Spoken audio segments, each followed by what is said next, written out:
Hey man, I'm Johnny, and tonight I'm gonna read an excerpt from Fear and Loathing in Las Vegas by Hunter S. Thompson.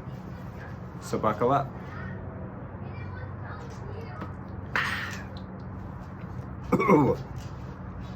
So, the circus is what the whole Hep world would be doing on a Saturday night if the Nazis had won the war. This is the Sixth Reich. The ground floor is full of gambling tables, like all other casinos, but the place is about 4 stories high in the style of a circus tent. And all manner of strange county fair Polish carnival madness is going on up in this space. Right above the gambling tables, the 40 Flying Carrizito brothers are doing a high wire trapeze act along with 4 muzzled wolverines and the 6 Nemfet sisters from San Diego.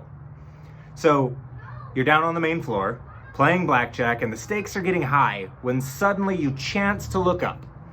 And there, right smack above your head, is a half-naked teenage girl being chased through the air by a snarling wolverine, which is suddenly locked in a death battle with 2 silver-painted Polacks who come swinging down from opposite balconies and meet in mid-air on the wolverine's neck.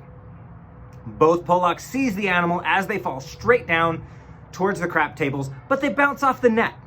They separate and they spring back up towards the roof in 3 different directions. And just as they're about to fall again, they're grabbed out of the air by 3 Korean kittens and trapezed off to one of the balconies. This madness goes on and on, but nobody seems to notice.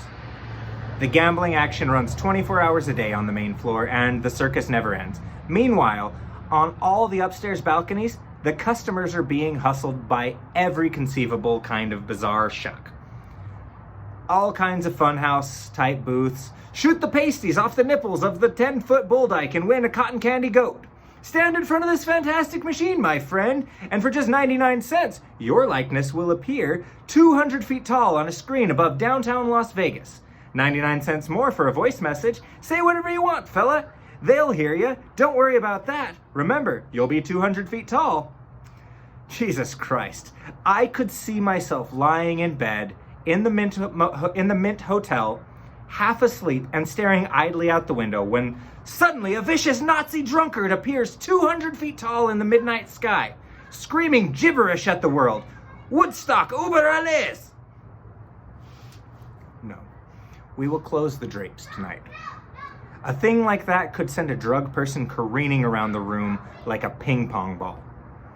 Hallucinations are bad enough, but after a while you learn to cope with things like seeing your dead grandmother crawling up your leg with a knife in her teeth. Most acid fanciers can handle that sort of thing, but nobody can handle that other trip. The possibility that any freak with $1.98 can walk into the circus and suddenly appear in the sky over downtown Las Vegas, 12 times the size of God, howling anything that comes into his head. No, this is not a good town for psychedelic drugs.